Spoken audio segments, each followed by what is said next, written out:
Hey, Gritty Nation, what's going on? My name is Tom Duclos. I'm currently an engineer stationed out of JBLM, Washington. Previously, I was a civil affairs soldier and a medic. Today, I'm climbing what they call Little or High Rock Lookout. It's about a 1,000-foot incline over the course of about 1.5 miles out here in Washington State. You know, at the top you get to see the tallest mountain peaks in Washington State as well as Oregon. So it's a pretty awesome hike. The reason why I'm shooting this video today is because recently I graduated from U.S. Army Sapper Leader course, also known as Sapper School. So the Sapper Leader course is basically about 28 days. It's broken down into two phases. You got 14 days of what they call general studies or general subjects, and then 14 days of patrolling. You go over various subjects. Obviously, in general subjects, you do some rappelling, you do some waterborne operations. Most of it's centered around engineering tasks, and then patrolling, just like you've seen it everywhere else in the military. But essentially, it's about 60 people when you first start. That's what's allotted for the class. My class specifically was 54, and it dwindles pretty rapidly from there. I think we started with 54, and then by the end of phase one, general subjects, we had about, I think, 18 personnel. They say the 12-miler is the most difficult in the military. It's what usually gets people, as well as land nav, believe it or not. One thing I would say is if you're going to go to the course, if you're going to attend it, make sure you're brushed up on those two specific skill sets. Because just like a lot of things in the military, it's something you want to be very proficient in. If you don't use it, you lose it, and you'll be surprised. Especially with land nav. Everybody's like, hey, you know, I'm amazing at land nav, I ain't gonna have a problem. And then you get to that course and you can't, climb cliff edges nor go down them. So, just be aware of that. But to give you some more analytics of the class, like I said, we started with 54, 18 moved on from general subjects into patrolling, and nine graduated from patrolling. So basically 9 out of 54, 1/6, about 16-ish%, maybe 17% graduation rate. And there is no recycles for general subjects, at least not now with the whole COVID thing going on. But you definitely get one in patrolling, and the 3 personnel who recycle patrolling did end up passing the next class. The other 6 were dropped for various reasons. So what's unique about the course that makes it a little bit different than Ranger School is that it's a point system. You gotta have about 70% pass rate on most things. However, it's a cumulative. So, sometimes you could get like a 50 on one subject, but then a 90 on the next one, and then it keeps you in the course, if that makes any sense. So basically, throughout the first phase, the general subjects phase, you got to maintain a 70% cumulative score throughout. And starting with the SPFT, and layout, so on and so forth, you got to maintain that percentage.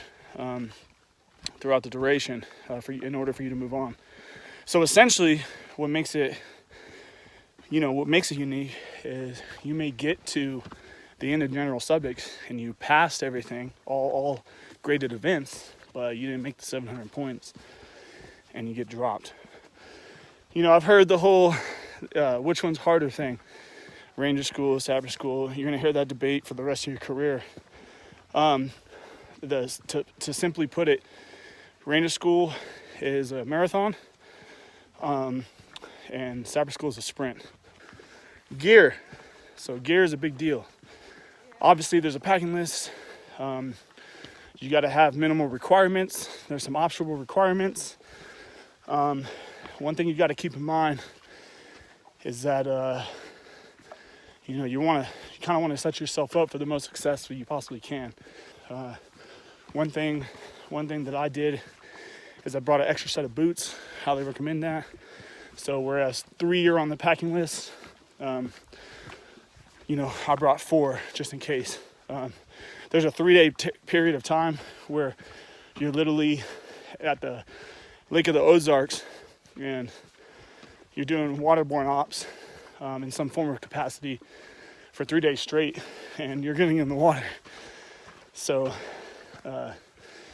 you're gonna want to have additional, boots and uniforms to rotate.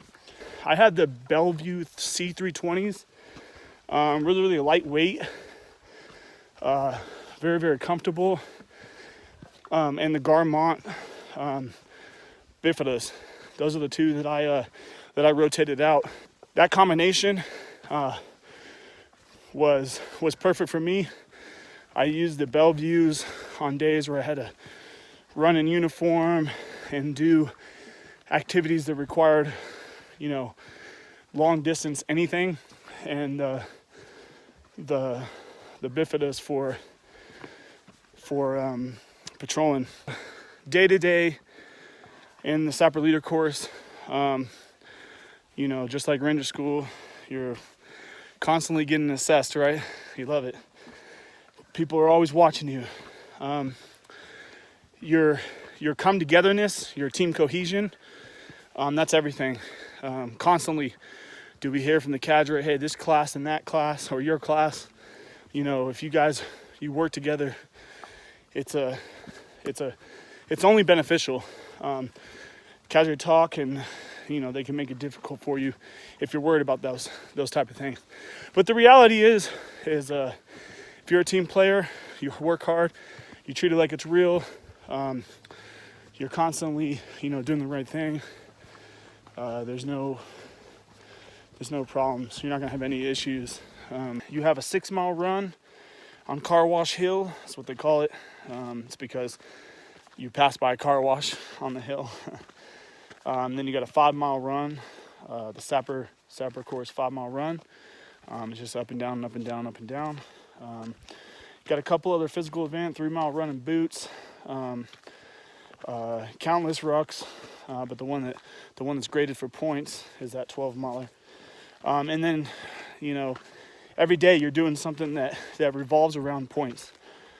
Foreign weapons, ordnance, identifying ordnance, rappel seat, different types of knots or ropes. There's about 16 to 18 that they teach you, and you utilize them throughout the duration of the course, all graded. And it's a point system. So, the students don't know how it's graded, how many points you get. They don't let you know that. You just hope that when you're standing in the first heartbreak formation, which is what they refer to the formation at the end of GS, where they tell you, hey, you passed or you didn't. You hope that your name's not called. Basically, you do squad level events, you do some waterborne events, helo casting. Some of you guys are familiar with that. If you're not, that's where you essentially jump into the water with your rucksack from a helicopter, whether it's tailgate from a Chinook or side door from a Blackhawk, and you swim to shore. You also have a long swim. Everybody talks about how long the swim is. Oh, it's miles and miles. It's not. After talking with some cadre, it's about 600 meters. But I'm telling you, that's some humble pie right there. A lot of stuff is team events, buddy events. The poncho raft is a buddy event. You got 10 minutes to create a poncho raft, and then 35 minutes to swim that 600 meters and back. It's humble pie, and it's served to the face, harsh. It's thrown at you. But there's some other events, squad events. You build what they call an A-frame. That's to hoist gear up and down a cliff edge. You obviously do some rappelling from a 100-foot tower that you see in mountain phase. For Ranger School, you do other events like a prusik climb. That's where you tie end and middle of the rope prusiks, and you literally navigate or traverse a face wall on your own accord. It's about 40 feet. It's not bad, but it takes quite a while. What else? And then throughout the duration of the phase, you're doing these rucks and these runs, and it's all for points. Everything's for points. Assemble and disassemble of weapons. Demolitions. You spend 3 days at the demolitions range, tying in, getting graded on your ability to tie in, what we refer to as MDI. It's nonstop, basically assessment of your capability and skills as a Sapper leader. So you have to constantly, stay up on those skills, and they teach it to you. Like, let's say classes from 08 to 11, you'll get graded on it at 12. The only pro to that is that everything's weighted differently. So if you're poor at demolition and you don't do so well on it, well, you better be physically fit to make up those points, because like I said, you got to meet that 700, and when only 1/3 of your class can meet that requirement, I mean, it's not an easy thing. You don't earn your tab yourself. Your teammates, your buddies, they earn it for you. You gotta get people to want to do stuff when they're tired, they're hungry. You've been up for however many hours, and then at the same time, you in the leadership position, you're getting graded. I think the people that are most successful are the ones that don't necessarily follow the script. And what I mean by that is the ones who are thinking, hey, I gotta hit every single step, and I got a 2-hour timeline, tend to not do so well.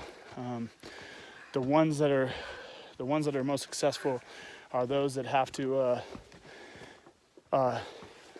basically understand the big picture stuff. They say, hey, I recognize that these are the big things I need to do, and they use common sense and they treat it like it's real. I could give examples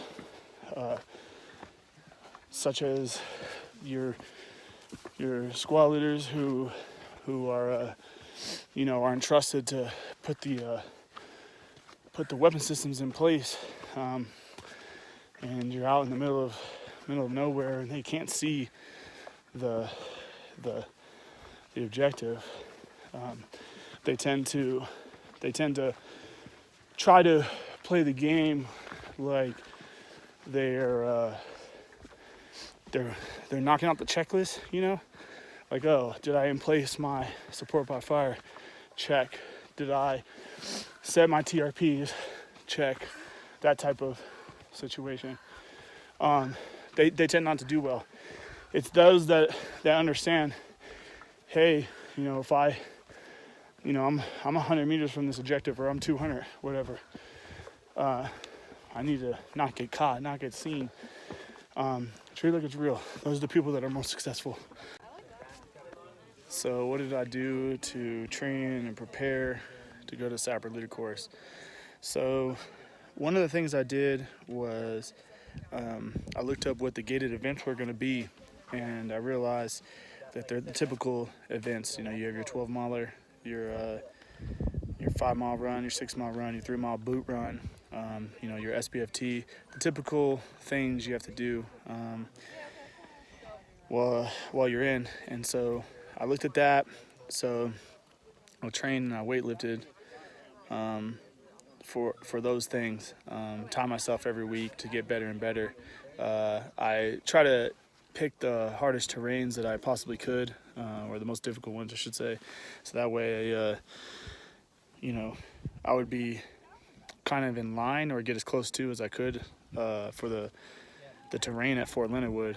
But another thing I did was I messaged Gritty Soldier, and I said, hey man, what did you do to prepare for Ranger School and you know, other courses you've gone through, you know, best ranger competition, stuff like that? And he's like, hey, here's a workout program. And he actually ended up posting it for everybody, posting most of them for everyone to also do.